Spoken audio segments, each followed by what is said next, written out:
अगर मैं आपसे कहूं कि सिर्फ 50 साल बाद इस जमीन पर हमें सांस लेने की भी जगह नहीं मिलेगी तो अजीब लगा। ये कोई फिल्मी डायलॉग नहीं बल्कि ऐसा खतरा है जो हम सब के सरों पर मंडला रहा है। और आज जो मैं इस वीडियो में आपको दिखाने जा रहा हूं शायद आपको हिला कर रखते।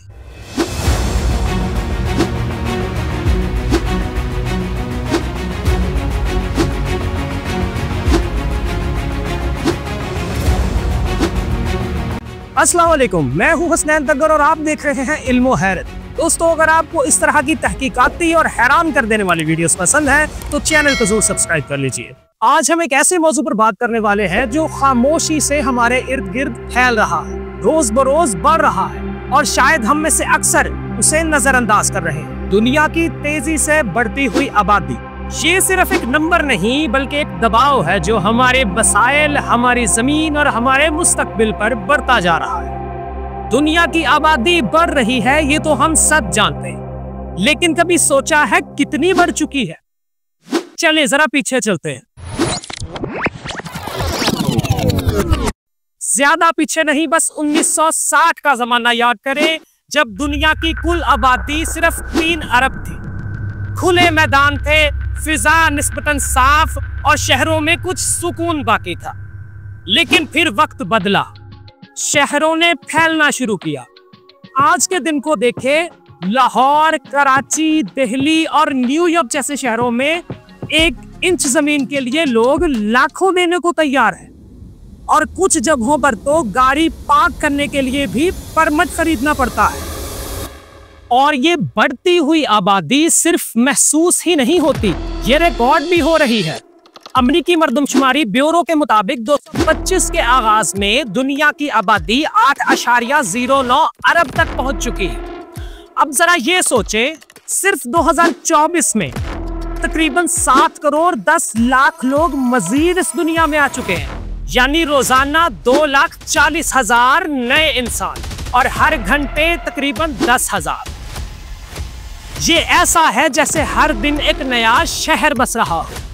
अब जरा खुद सोचें, अगर आबादी बढ़ने की यही रफ्तार बरकरार रही तो 2050 में क्या होगा, या फिर 2100 तक? क्या जमीन में इतनी गुंजाइश भी होगी कि इंसान को खुराक मिले, पानी मिले, एक छत मिले या कम से कम सांस लेने के लिए जगह? या फिर हमें वाकई किसी दूसरे सैयारे का टिकट बुक करवाना पड़ेगा? ये सवालात साइंस फिक्शन फिल्मों में तो बहुत अच्छे लगते हैं, लेकिन आज हम इन्हें आंखों की हैरत नहीं दिमाग की बसीरत से देखेंगे। अक़वाम मुत्तहिदा की एक हालिया रिपोर्ट खबरदार करती है कि 2050 तक दुनिया की आबादी 9.7 अरब तक पहुंच सकती है और 2100 तक ये 11 अरब से भी ज्यादा हो सकती है। लेकिन सवाल ये है कि क्या जमीन पर इतने इंसानों के लिए वसाइल भी काफी होंगे? माहिरीन कह रहे हैं अगर पॉलिसीज और तर्ज जिंदगी ना बदली गई तो हमें पीने के पानी, ज़रख़ेज़ ज़मीन और तवानाई जैसे बुनियादी वसाइल की शदीद किल्लत का सामना हो सकता है। और ये सिर्फ मुस्तकबिल का खदशा नहीं, वर्ल्ड हेल्थ ऑर्गेनाइजेशन के मुताबिक इस वक्त भी दुनिया में 40% आबादी को साफ पानी मुयस्सर नहीं। लेकिन दोस्तों, तस्वीर का एक और रुख भी है। जी हाँ, जहां एक तरफ दुनिया के कई हिस्से आबादी के बोझ तले दब रहे हैं, वहीं कुछ तरक्की याफ्ता मुल्क ऐसे भी हैं जहां लोग इतने कम बच्चे पैदा कर रहे हैं कि अब वहां मुस्तकबिल की फिक्र एक अलग ही रुख ले चुकी है।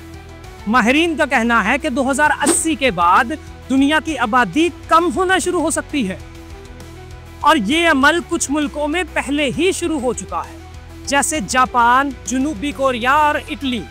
इन ममालिक में शरह पैदाइश इतनी कम हो चुकी है कि वहां मजदूरों की कमी होने लगी है और कुछ फैक्ट्रियां तो बंद होने के करीब पहुंच चुकी हैं। जापान की वजारत सेहत के मुताबिक 2023 में जापान में सबसे कम बच्चे पैदा हुए। पिछले 150 साल में वहां इतनी कम शरह पैदाइश कभी रिकॉर्ड नहीं हुई। तो एक तरफ कुछ ममालिक आबादी के बोझ से परेशान हैं और दूसरी तरफ कुछ अपनी खाली होती हुई गोदों से फिक्रमंद। कहीं कमी का खौफ है और कहीं ज्यादती का दबाव। लेकिन असल सवाल तो ये है कि तवाज़ुन कहाँ है। दोस्तों, इस्लाम हमें सिखाता है कि जिंदगी का हर पहलू एतदाल और तवाज़ुन से जुड़ा होना चाहिए, चाहे वो इबादत हो या दुनियावी मामला।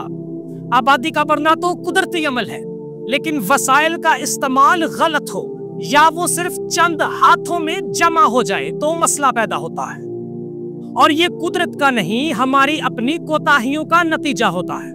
अल्लाह ताला हमें अक्ल, तवाज़ुन और इंसाफ के साथ जिंदगी गुजारने की तौफीक दे, ताकि हम ना सिर्फ अपनी बल्कि आने वाली नस्लों की भी बेहतर दुनिया की बुनियाद रख सके। आमीन। दोस्तों, ये वक्त है सोचने का और कुछ करने का। अगर आपको ये वीडियो सोचने पर मजबूर कर गई है तो इसे दूसरों तक जरूर पहुंचाएं, क्योंकि हो सकता है कि किसी और की आंखें भी इसी लम्हे खुल जाएं। मैं हूं हसनैन तगड़ और आप देख रहे थे इल्मो हैरत। मिलते हैं एक नए सवाल, एक नई खोज और एक नई हैरत के साथ। तब तक के लिए सोचते रहें, सीखते रहें।